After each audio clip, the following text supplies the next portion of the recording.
বইমেলাতে যাচ্ছেন কিংবা যাবেন অথচ নতুন বইয়ের লিস্ট করতে পারেননি?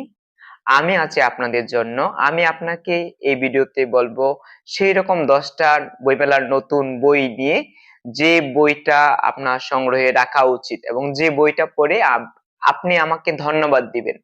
তো ১ম বইটা হচ্ছে 'যৎ সামান্য', আমার ভীষণ প্রিয় একজন কথা সাহিত্যিক আহমদ মুস্তফা কামালের লেখা মুক্ত গদ্যের বই।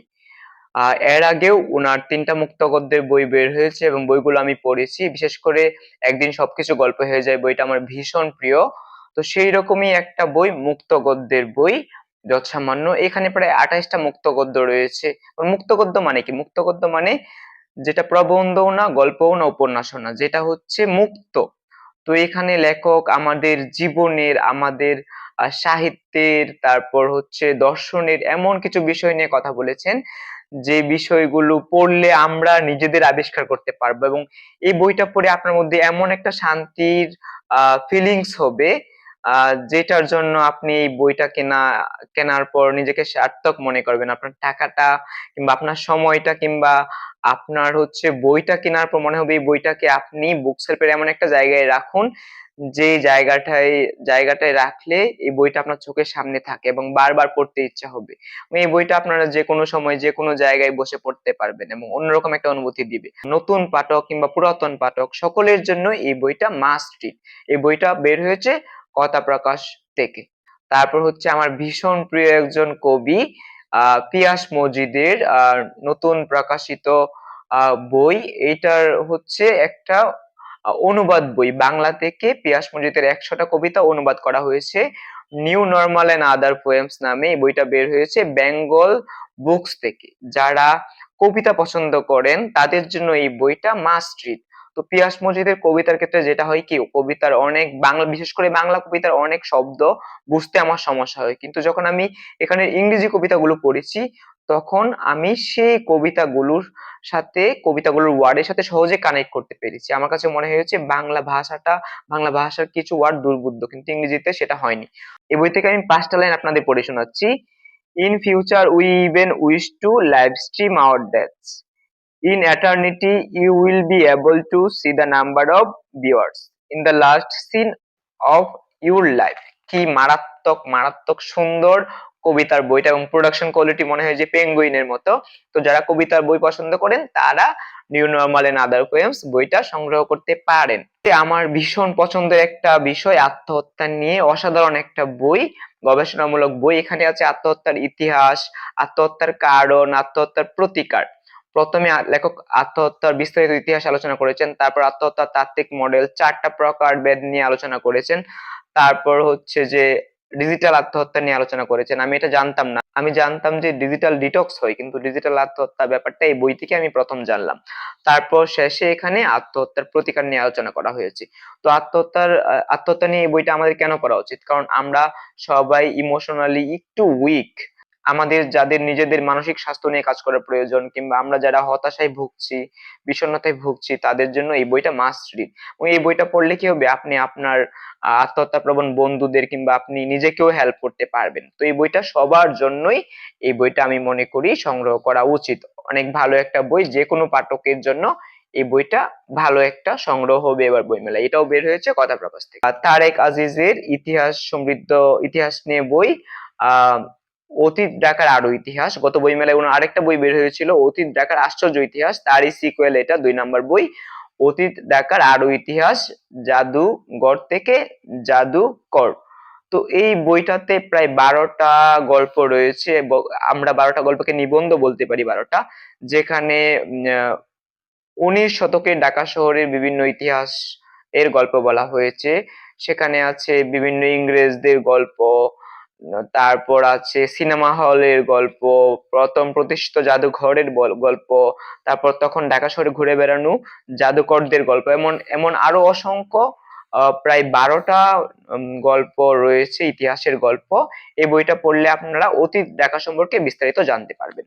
পিয়াস মজিদের আরেকটা বই তারা যারা অনাথ আকাশে, এই বইটা বের হয়েছে কবি প্রকাশনী থেকে। তো এই বইটার প্রতিটা গদ্য কবিতা এত সুন্দর, আমি যখন প্রতিটা গদ্য কবিতা পড়ছি তখন আমার মনে হচ্ছে যে একটা গদ্য কবিতা নিয়ে আমার মিনিমাম ১ ঘন্টা চিন্তা করা উচিত, এবং আমি যখন কবিতাগুলো নিয়ে চিন্তা করি তখন আমার মধ্যে না একটা অন্যরকম শান্তি কাজ করে। তো যারা গদ্য কবিতা পছন্দ করেন তাদের জন্য এই বইটা মাস্ট রিড, এবং এই বইটা পড়ে হতাশ হবেন না। তো এই বইটার আমি যদি প্রথম লাইনটাই পড়ি, আমি হচ্ছে প্রথম লাইনটা পড়ে অবাক হয়ে গেছি। প্রথম লাইনটা হচ্ছে এরকম: একটা কবিতা লিখি, তারপর মুছে ফেলি। কবিতা আমাদের প্রকাশ করে না লুকায়। আসলে কবিতা কি আমাদের প্রকাশ করে নাকি লুকায়? তারপর হচ্ছে আমার ভীষণ পছন্দের আরেকটা কাব্যগ্রন্থ, নদীর নামের চেয়ে সুন্দর কিছু নেই, কৌস্তবশ্রী। এই বইটা গত ৫ বছর আহ ধরে প্রকাশিত যতগুলো কবিতার বই বের হয়েছে তার মধ্যে আমার সবচেয়ে প্রিয় কবিতার বই। এই বইটা বের হয়েছে চৈতন্য থেকে, যদিও এখন আর পাবেন না, মুদ্রণ শেষ। ১০টা কপি বইমেলার জন্য তারা এনেছিল, আমি ১০টা কপি সংগ্রহ করেছি। এবং এই বই থেকে যদি আমি একটা কবিতার একটা ছোট কবিতা, গদ্য কবিতা আপনাদের শোনাই: মৃত্যু কি পানির মতো সহজ, মৃত্যু কি ডুবে যাওয়া কঠিন। তারপর হচ্ছে আমি আরো ৫টা বই নিয়ে কথা বলবো। একটা হচ্ছে মাজার যে ভাষায় কথা বলে, এটা হচ্ছে হাসনাত সোহেবের। আমরা জানি জুলাই পরবর্তী সময়ে মাজার অনেক মব হয়েছে, মাজার ভাঙচুর হয়েছে, আউলিয়াদের উপর আক্রমণ হয়েছে। তো সেই জায়গায় আমি দেখেছি একমাত্র হাসনাত সোহেব ভোকাল ছিল, সেটার বিরুদ্ধে লিখেছে, প্রতিবাদ করেছে। উনি রিয়েলাইজ করেছে যে মাজার নিয়ে কিছু একটা লেখা উচিত, কারণ এই বিষয়টা নিয়ে মানুষকে জানানো উচিত। মাজার যে আমাদের কত বড় একটা ঐতিহ্য, এবং এটার গুরুত্ব যে আমাদের জন্য কত বড়, তো এইটা জানার জন্য আপনাকে এই বইটা পড়তে হবে। যারা একটু সচেতন, যারা ইতিহাস সচেতন, যারা হচ্ছে যে আমাদের ঐতিহ্য সম্পর্কে জানতে চান, তাদের জন্য এই বইটা পড়া উচিত। এই বইটা বের হয়েছে চন্দ্রবিন্দু প্রকাশনী থেকে। তারপর আমাদের সবার প্রিয় লেখক সোহান রিজওয়ানের একটা বই বের হয়েছে বাতিঘর থেকে, অন্য কারো খোয়ারি। এই বইটা হচ্ছে আখতারুজ্জামান ইলিয়াসের জীবন নিয়ে। আখতারুজ্জামান ইলিয়াসের চিলেকোঠার সেপাই, খোয়াবনামা কিংবা ছোট গল্পের বই তো সবাই পড়েছেন, এবং উনার যেকোনো লেখাপড়াই তো জরুরি, যারা পড়েননি তারা পড়ে নেবেন। তো সে আখতারুজ্জামান, কথা সাহিত্যিক আখতারুজ্জামান ইলিয়াসকে নিয়ে সুহান রিজওয়ানের বই অন্য কারো খোয়ারি, এই বইটা পেয়ে যাবেন বাতিঘর প্রকাশনী থেকে। তারপর আরেকটা অসাধারণ বই বের হয়েছে কথা প্রকাশ থেকে, রাজকীয় জলদস্যু বণিক সমিতি। এই বইটা হচ্ছে রানী প্রথম এলিজাবেথের আহ দুঃসাহসিক সমুদ্রের অভিযান নিয়ে, এবং ব্রিটিশ ইস্ট ইন্ডিয়া কোম্পানির উত্থান, তাদের পুরো পৃথিবী দখল, এবং ১৫৭৭ থেকে ১৭৫৭ পর্যন্ত যে ব্রিটিশ ইস্ট ইন্ডিয়া কোম্পানির উত্থান, প্রতিষ্ঠা, পুরো পৃথিবী দখল করা তাদের, এবং ভারতবর্ষে আসা, সিপাহী বিপ্লব পর্যন্ত পুরো সময়টা এই বইটার মধ্যে রয়েছে। যারা ছোট গল্পের বই পড়তে পছন্দ করেন তাদের জন্য পোকামাকড়ের গোপন জীবন, এই বইটি প্রকাশিত হয়েছে দ্বিমত পাবলিশার্স থেকে। বইটির অনুবাদক আহসানুল করিম। এই বইতে লাতিন আমেরিকার অনেকগুলো গল্প সংকলিত হয়েছে।